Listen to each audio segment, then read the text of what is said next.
I was working on this patient one time that came in and she's septic and she needed a central line. She was a really difficult stick. I think we had put in a couple ultrasound lines into her, but they were just Hmm. her veins kept blowing out.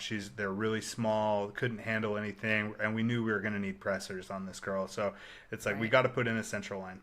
So I go to my ER doctor and I'm like, "Hey doc, I think we need to put in a central line for this lady before she deteriorates. You know, it's probably going to be a lot easier to do it now than if we wait till she's super sick." And he's like, "You know what? I agree completely.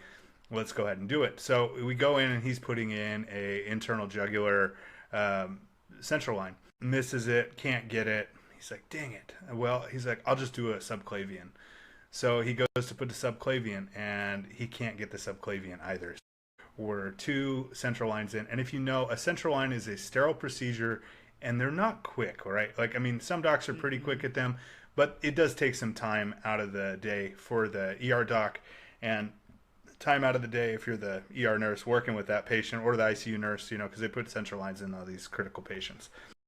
And so he ends up, the patient is alert and oriented, but she's pretty quiet.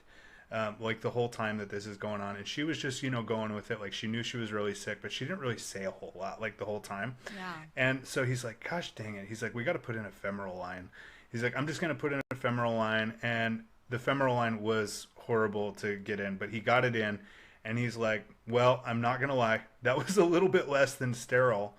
But it's in. He's like, "We'll cover it with antibiotics." Like he did his best, but just Yeah. a really tough Hard placement. sticks, Yeah, man. hard And femoral sticks, lines are already hard to and put you're in in a anyway. Like dirty it's, place, right? For yeah. most people, right? And that's a body habitus thing. Like it's just, it doesn't matter how clean you are. Like in your groin area, it's not going to be the cleanest place to put those. And so, but he says the funniest thing. He goes, "Well, I mean, all things considered, she doesn't look like complete dog shit." Right in front of the patient. And I'm like, and she looks at me and she goes, "What?" Like, just like that was literally her. She's like, "What?" And I'm like, what he meant to say was that all things considered, you look pretty great. Like your vitals are not great, but like, and you're very sick, you're septic, but you're still alert Yeah. and following commands and all this stuff. And I think You know what? it was one of those lapses of like, I forget where I'm at right now. Yeah. Listen, I can't speak for everyone.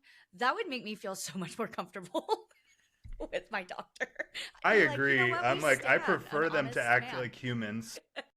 And we are Right. humans, right? Yeah. So sometimes we gotta watch